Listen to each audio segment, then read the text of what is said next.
You're listening to Remotely One, a podcast that educates, entertains, and inspires you to take your life back from the office commute. I'm Rick, a former beer rep who left the warehouse to become a voice actor and digital creator. And I'm Kaleem, a remote work advocate and consultant.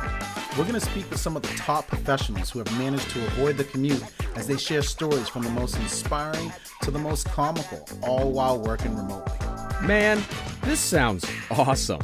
Let's clock in. Where are you originally from? Grew up outside of New York City. Okay. Can we rep the town, or is that? Yeah, Mamaroneck. Did you say Merrimack? Mamaroneck. Mamaroneck. Yep, Mamaroneck. It's in Westchester County, if that's easier to say. I would just say Westchester County because you've already misspelled it 72 times on the screen, Clean. It doesn't matter. I can just say it. She's. No, you said it wrong 3 times too, so that You works. should see how I spelled it. M-A space M-A-R-O-O-O-O-N-A-K.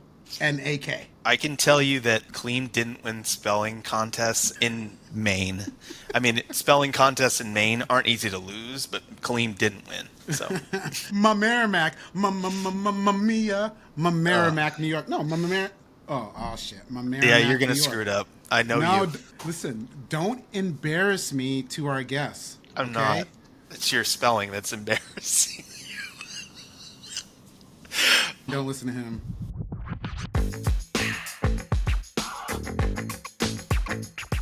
Welcome back to Remotely One. I am your guest co-host, Josh Morse, joined by my esteemed colleague, Kaleem Clarkson. Since you know how to find us now, do us a huge favor and go to ratethispodcast.com/remotely1 and leave us a review again. ratethispodcast.com/remotely1. If you could do that for us, we'd be so ever thankful. Since 2015, Remotely One is one of the largest communities of remote work professionals with over 3,000 Slack members and 5,000 email subscribers. It's free to join, so go check it out at remotely1.com. With that out of the way, Kaleem, give us a tease or two about today's guest. Oh, man. Well, thank you, bro, for coming on, man. Thanks for being a guest host. You're looking good. Appreciate you. I know you're lying, Put but those that's shoulders away, though. Your shoulders are too big. We need to get you in frame, sir. We need to get you in frame. I know. I apologize. I'll stop doing bench presses and diamond push-ups. Dude eats weights for breakfast. But yeah, Mr. Morse, today's guest, all these guests, but today's guest has me really nervous. She's really intimidating. You know, I just don't know what to do. But the first thing about today's guest, all right, they are originally from Mamaroneck. New York, I couldn't even say it. Guess, did I get that right? Guess, give me some love on the name. You got Mamaroneck. it. Mamaroneck. More or less. I mean, tomato. You say it one time for our listeners and viewers. What is it? Mamaroneck. Wow. There it is. Our guest is now a resident of the city, a.k.a. Manhattan. There it is. Oh, our guests today, they are former college soccer player at Franklin Marshall. Shout out to the Diplomats. Go Dips. Dipset. Dip. She also sits on the board of trustees at Franklin and Marshall College. Her professional career started while working at Bloomberg in London. Guess, when did you go to Bloomberg in London? Did you just go when? When did you decide to go? 3 weeks after graduating from college, 2014. Wow. Shout out. Just fish and chips right off the bat. Although, you know what actually this always stumps people. Do you know what the national dish is? I do not. Is it bangers? Chicken tikka masala. What? It doesn't sound like it's good, though. Chicken tikka masala is the bomb, first of all. You're wrong. Oh, my gosh. You're wrong. And it's really good in London. The Indian food is really good in London. It's hilarious because I just saw a clip of somebody, the Superman guy. What's him? The new Superman. He was talking about, American food's not that great. And he's like, English food is way better. And I was like, I can't name one English restaurant that I've ever been to, ever. And I can't name one person that doesn't live in England that would ever say that, by the way. Let's see, what else? Oh, geez. Our guest They've been on the Forbes Next 1000, Mr. Morris. Forbes Next 1000. She can identify cities and areas based on watching HGTV. She's watched so much, Mr. Morris, that she knows locations just based on the show. Come on, guest. What are you talking about? I'm thinking of shows on HGTV, and like I'm trying to think of like how she could relate to Maine, where Kaleem and I are both from on HGTV. Is that like Cabin Masters? Cabin Masters? yeah. Cabin Masters right there in Augusta, Maine, bub. So everyone lives on a lake. They call it a camp, and you need a wood stove about December. Yeah? Lynn knew it. Oh my gosh, that's hilarious. So, Mr. Morris, our guest has not only been featured in the Forbes Next 1000 list, she's been on the Forbes 30 Under 30, Morris. Oh my gosh, so nervous about this guest. They are the founder and CEO of Pivt. Listeners and viewers, please give a warm welcome to Lynn Greenberg. Let's go! Let's go! Let's go! Settle down, crowd! Settle it down! You're too hype. You're too hype for her. Woo! That's what happens when you're 30 under 30 and Forbes 1000 is that cheer gets super loud. Her security guard in the back was like, settle your ass down, Kaleem. Settle your ass down, you know? Hey, Lynn, what's happening? Thanks for joining us. Thank you so much for having me. It's such a pleasure. Great to meet you. Yeah. Likewise. Never met, people from that side of Maine before. I've seen it in HGTV shows. So always a first. Kaleem was actually on Cabin Masters, I think. He was like, No. how can I spin a remote work show about people that build cabins in Maine? Oh. I'm going to just defend myself a little bit on this. So you'll find out later on that I work in the relocation space. And so part of what I'm doing by watching HGTV is just pure research, right? Like it's people moving, got to figure out what their intentions are, what they need, what they're looking for. And if it just so happens you're also watching the person hammer their thumb, so be it. You know what I mean? It's just, so. Weak argument. But I like it. I like it too. So what led you to be passionate about relocation? A lot of people would be like, why would somebody get into that? So was it personal experience? Was it, something that happened to you, or was it somebody else? Definitely something personal that happened to me. I'll take a step back. I had no intention of being an entrepreneur. I had no intention of being in relocation. But I would say that this all goes back really to my experience moving to London to work for Bloomberg right after graduating from college. And I was 21 years old, didn't know anyone, and faced the issue that all people do when moving to a new and unfamiliar place, which is, where do you start to make your new city feel like home?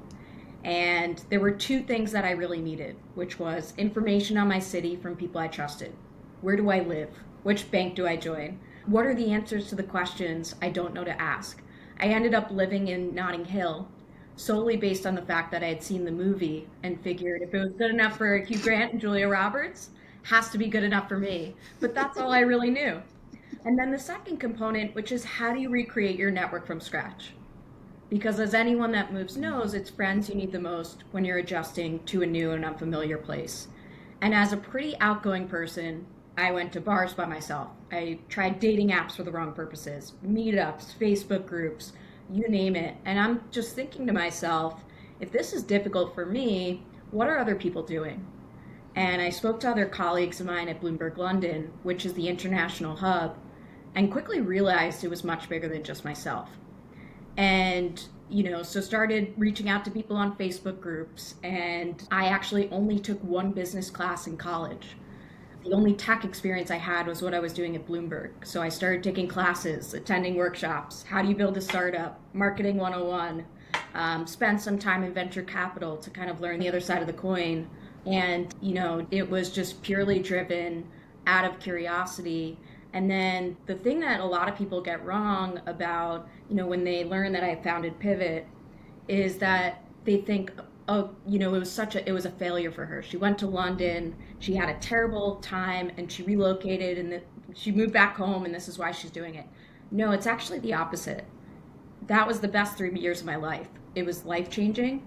And the reason why I'm so passionate about what we're doing is I want people to be able to take life changing opportunities like I was given to relocate to London, go to an unfamiliar place without thinking twice and make the most of it, or even say yes in the first place, because of the things that I was unable to access to make, my experience in the beginning fruitful from day one. So let me kind of like paint this picture. So you're 21 years old. First off, you get a great job with Bloomberg, which I'm sure people would be ecstatic to get that. So then you go across the pond and you start working and you're having these frustrations. At what point did you realize, like, okay, these are the things that are really challenging? And then how did you kind of productize those things into your company today? And then kind of outline specifically, what does Pivt do? How does Pivt actually help? Could you kind of talk about that a little bit? Sure. So I will preface by saying this has been a long journey. I moved to London 10 years ago now. I can't believe it. And that's really when the idea came about. We've been a long way in terms of where we are as a company, and I can kind of go through that evolution because what we were in the beginning is not where we are today. And a lot of that is because the world is changing, and I realized that things that I needed at the time were not necessarily what everyone else needed. And still today, it's been about, can we connect to the customer in the right way? Really understand what the pain point is. What are you using as a resource because this doesn't exist? And what do you wish you had? And then, adjusting, learning the art of building something as simply as possible, and then testing it out, going back to the drawing board, testing it out, going back to the drawing board. That's kind of been the formula to success to date. So what was that first iteration like? So roughly what year was that? And what was the first challenge that you tried to solve with Pivt? So originally, I started this with my brother, and he was a entrepreneurship major at Syracuse. And he was studying abroad at the time and felt the challenge that I did in a different but also very similar respect, where he was traveling and he'd come back from, a weekend trip and say, I just realized after the fact that I had known people there, and it would have been great to meet up with them. It would have been great to get that trusted advice ahead of time, but I'm just finding out on the tail end of it. And so we originally created Pivt. It was a consumer app for people moving and traveling to help acclimate in their new city. And we were live in New York and London, and we catered really to everyone, and that was mistake number one. So we said, there's so many different types of people that could use this. So we had backpackers on our platform, we had expats, we had business travelers, we had, digital nomads. And what we ended up doing was we created a good product for a lot of people. We didn't build a great product for one. And serendipitously, we were approached by HSBC during this time, and they said, we came across what you're doing. This is something we're struggling with internally with our relocated employees and business travelers. Can you build this for businesses? And we went back to the drawing board, and what we found was staggering, which is the average company spends $90,000 domestically, $300,000 on average internationally relocating someone. And a third of those people quit their job within a year or return early due to the fact that they can't socially acclimate. That's wow, crazy. that's we're saying just like 1/3 of people quit the job just because they can't get connected to their community in that new area. Exactly. And Lynn, that was within what time frame? You said within their first year? Yes, within 1 year. Oh, wow. That's crazy. And so if you think of all the money that is spent relocating these people, and the failure rate is just astronomical. And it wasn't until we dug into the relocation world, the corporate relocation world, where we realized really the missing piece, which is 80% of large corporations outsource all of their needs to relocation management companies. They're tasked and paid for to handle the logistics. So moving you and your things from A to B, right? Potentially temporary housing, sometimes language training.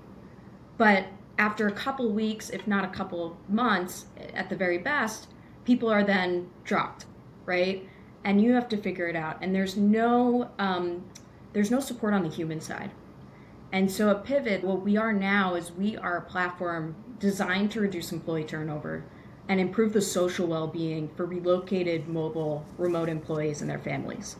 And we're doing that and taking a very different approach from what has, ever been out there, and really playing an emphasis and advocating for the human experience and what that can do, not just by giving employees and their families, which we get free access to, doing well by them, but also doing well in your pocket, right? Because the return on investment, when you take care of these people and you make sure that they're settling in and they're getting the support that they need, they end up staying, being more productive, loving the company and advocating for it.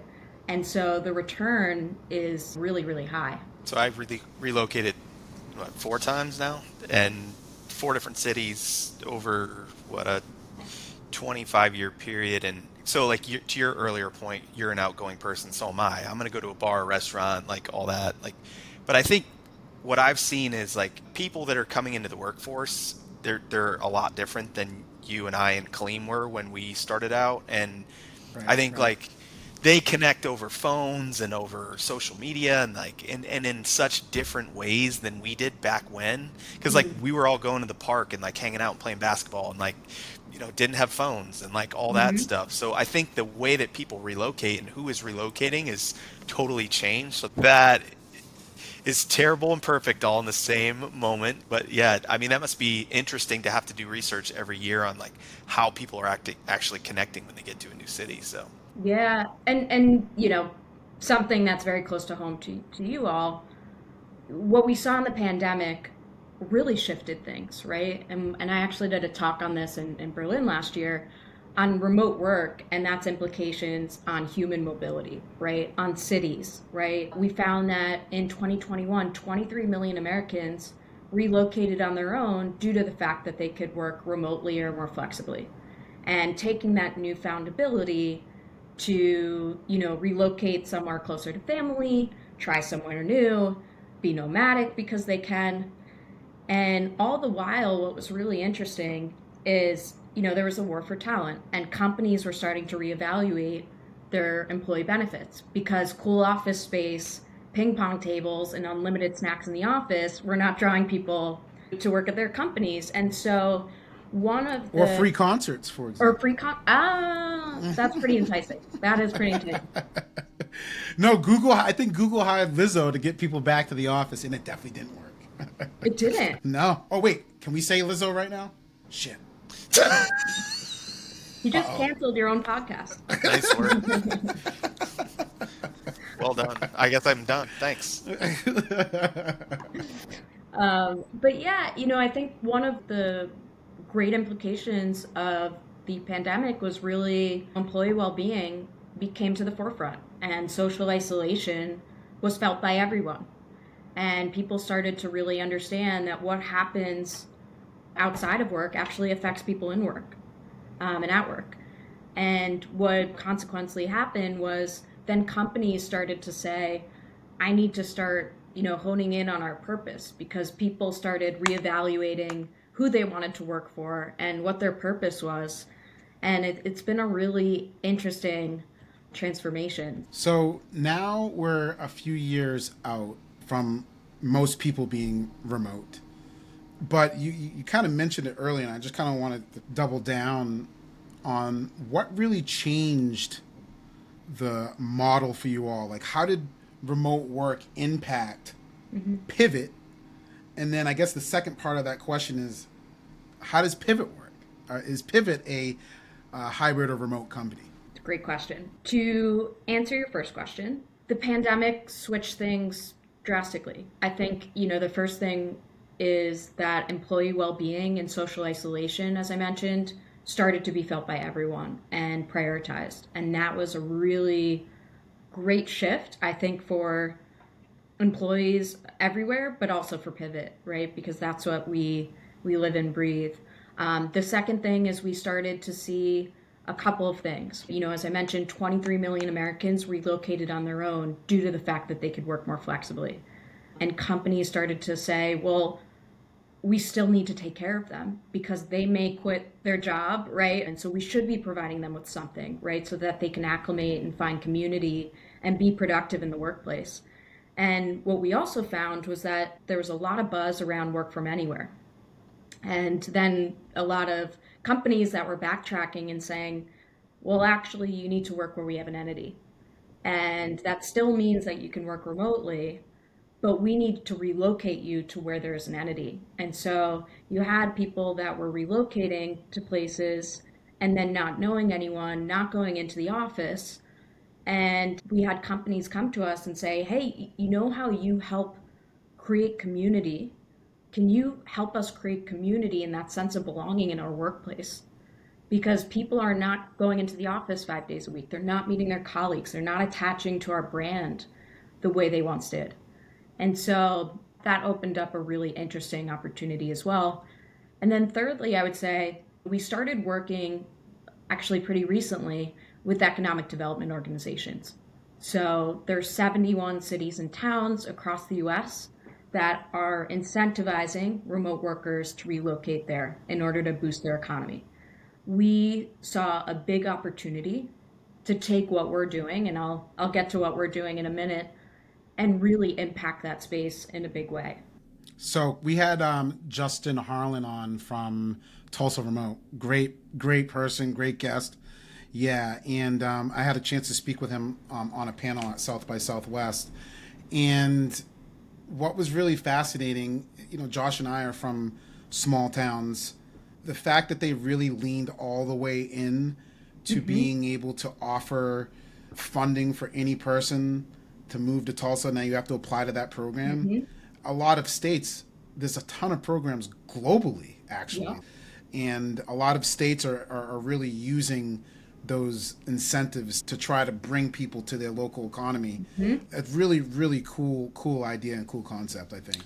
Now I just figured out, Lynn, I was impressed by your resume and all that, but I'm actually more impressed by your side hustle. All 71 of those towns are also probably have an HGTV show on it.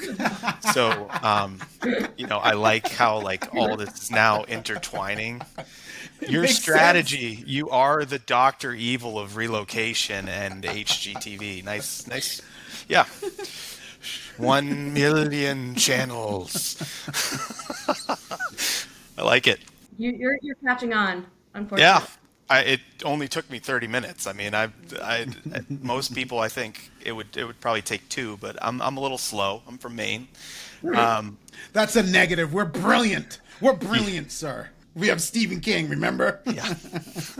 I love it. No, but Justin's great. We work with Justin very closely. They're obviously the brainchild, of these programs, and they just do a phenomenal job. And so we're working with them, and we're really excited to be able to provide impact to what they're doing, because, the impact that they've already been able to show is mind-blowing. And so that takes me to your next question, which is, what's Pivt? How does it work? So Pivt is a 12-month plus subscription, typically given to the worker the moment they find out they're relocating, and then we stay with them throughout their post. We also, as I mentioned, give free access to the partner's spouse, because crazy enough, 70% of relocations fail, not because the employee has difficulty acclimating, but because the partner's spouse have trouble doing so, and they're so often left out of the mix. So they get their own login, they can come in. And one of the first things we have you do on the platform is we have you fill out a living assessment. And that gets you starting to think about, what are your goals? What are your expectations? What are your interests? And we take that and we help you level set those expectations and then connect you to people and resources that can help you achieve your goals throughout your post. The next aspect of what we help with is really feeling that community and that sense of belonging in your new home. And we do that both on and off the app. we will proactively recommend that you connect with people based on the fact that they're from your hometown. You know, they speak your language. Maybe they just achieved a goal you want to achieve. You can direct message them, form a group chat. We have a community messaging platform where you can connect based on interests, goals, passions, events. But we also, if we're doing our job right, we really want to get you off the app and into the real world. So we may say things like, hey, Lynn, we know you like soccer. Have you checked out these pickup leagues? This is a really great way to build community. Or you know that coffee shop that you go into? The next time you go in, why don't you introduce yourself and tell them your order? Because that next time you go in and they remember you, you're really going to feel that sense of belonging. The third aspect is really about ensuring a strong and healthy mindset. As anyone that relocates knows, it's a roller coaster. But what we also want you to know, as I mentioned before, is that it's life-changing and that everyone on this platform is going through what you're going through and here to help you in that process. We've mapped out the relocation journey to a T. And based on where we know you are, we'll do wellness check-ins and say, hey, Lynn, we know you're right past that honeymoon stage. How are you doing? And based on how you respond, we'll connect you to people or resources that can help you at that point. We may also say, why don't you create a journal entry? You can choose to make it public and get advice from the community, or you can make it private, and we may just nudge you in a couple weeks and remind you how far you've come. We have city guides on the platform. We have 36 plus months of content that's fed to you via email and also via push notifications based on what we know your family structure is, where you are in your journey. Again, getting to that, can we answer the questions you don't know to ask yet, right? What are the things that I wish I knew before moving to London? I needed that brother or sister. Ooh, what was the thing you should have known? Oh my gosh, where do I start? What is a TV license? Do you know what that is? No. No. I got a letter in the mail saying that the government was threatening to come to my house because I didn't pay for a TV license. And I'm scratching my head thinking, is this a scam? What's a TV license? No, everyone has to pay a TV license in the UK to pay for the BBC. Wow. Interesting. That's not something I would have known to ask about, right? Could you imagine if there was a TV license in the States? Could you imagine what people would say? I know, right? I couldn't imagine. So do you need a license for each television? You do. What? Wow. Yeah. That is, come on. Right. That's amazing. Well, we probably pay for it in some weird cable tax that we don't even know. That's true. That is true, but... Yeah, that is fascinating. You gave all these, some of the intended consequences of Pivt, like stuff that you thought might happen, but like what's the biggest unintended consequence of Pivt, like inside of it, like a feature you were like, whoa, I missed this, and like, but it became a big thing? Is there something like that you can think of? That's a good question. I didn't realize, and actually we just released our Pivt 2.0 yesterday, so we're really excited by that. And one of the things that we really leaned into was content. One of the things that we found, so we started out, when we started working with corporates, we said, okay, we're going to start in Dallas, Texas, because we're going to do our beta there. A lot of companies are moving here, a lot of people are moving here, and we did a beta there. And what we quickly realized was companies are not going to pay for a benefit in just Dallas, Texas. They want you to be everywhere. Yeah. And so we had to go back and refactor our app to be able to say, okay, we support all the US, and now we support all the US and Canada. And how do you do that? You lean into content and you connect people experientially. Because maybe, Alan is relocating to New York with 2 kids and Mary's relocating to the middle of nowhere, Alabama with 2 kids, but they can help each other because they're both relocating with 2 kids under the age of 5. And so making those intentional, experiential connections, but also digging into content that is universally helpful based on where you are in your journey has been really, really helpful, along with some of that wellness content. And I think that's really taken center stage, to my surprise. So you're talking a lot about connection, and I love it because connection's right up our alley as well. So that's why I was so happy to have you on the show. And I have a feeling what your answer is going to be, but I have to ask it. Let's talk about the idea of the impact of loneliness and connection, right? there's plenty of stats out there. People go ahead and Google the impact on productivity, et cetera, et cetera. But we kind of separate connections when we're working with clients. We kind of separate connections into three big buckets, and you can separate them in any bucket. But like the first bucket is professional connection. Like your professional network, your mentors. Then we have lifestyle, which we like to mountain bike. We have like some things in common, and then we talk about intimate. The idea of how many people know someone. We always ask the question: how many people in here know someone that met at work and they're in a relationship with now? We also kind of consider religion an intimate connection, and even politics, actually. It's kind of an intimate connection. What do you think the role of organizations should be, especially in like remote and hybrid companies? What do you think their role should be in ensuring that their employees make these connections? I think there is a huge responsibility. And I think the responsibility, again, as I mentioned before, is not just by doing right by way of their employees, but it also shows up in the bottom line. A big statistic that always stands out is that loneliness is just as detrimental as smoking a pack of cigarettes a day, right? And you think about historically where people, especially as adults, would get their group of friends and their core group of friends, it's the workplace.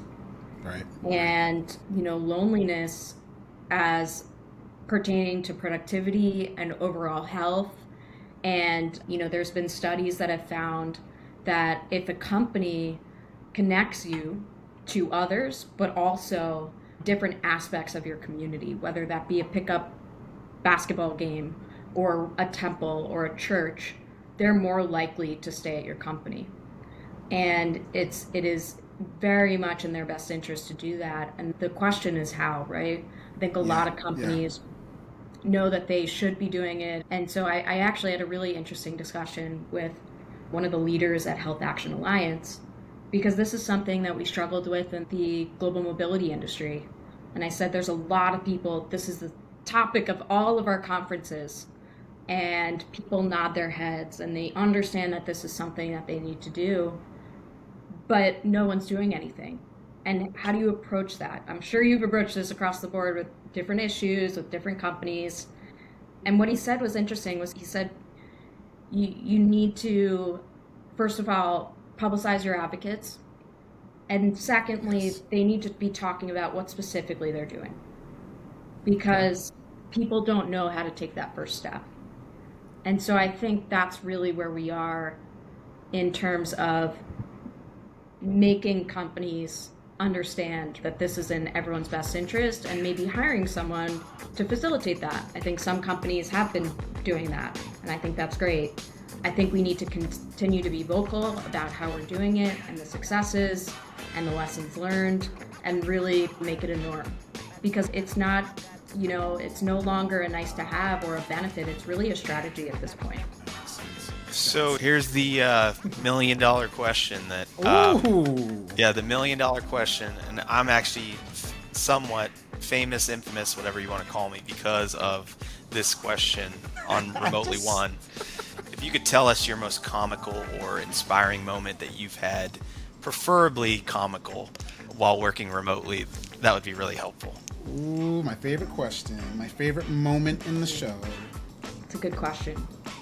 Well, one thing I'm really thankful for, and I'll start that, is virtual backgrounds.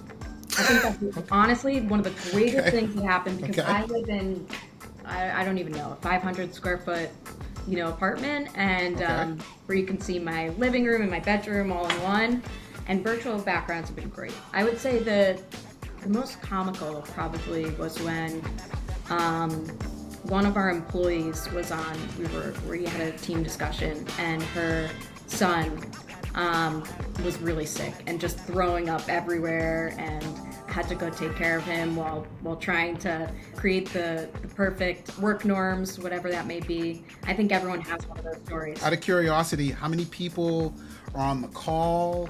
What are you talking about? I mean, 3 of us. Okay. Talking about, I can't even remember. Some strategy. Probably content and strategy, and you just hear things in the background, and her running off, and I think everyone has a few of those stories.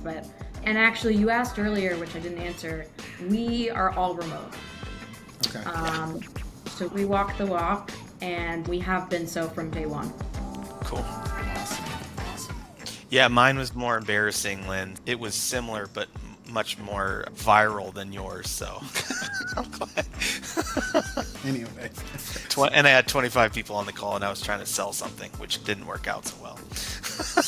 So, Lynn, where can our listeners find you? Where can we, if we want to learn about Pivt, if we want to find you, hear what you're talking about, where can we find you? Pivtapp.com, Okay. Pivtapp.com. LinkedIn is great. My email is lynn@pivtapp.com. Awesome. Well, thank you so much for attending. We really appreciate it, and feel free to come back anytime. Appreciate it. Thank you for having me. So much fun. Thank you. Awesome.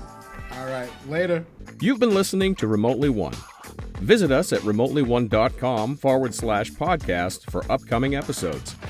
Subscribe to our YouTube channel and download our episodes on your favorite podcast app. Hey, don't forget to clock out.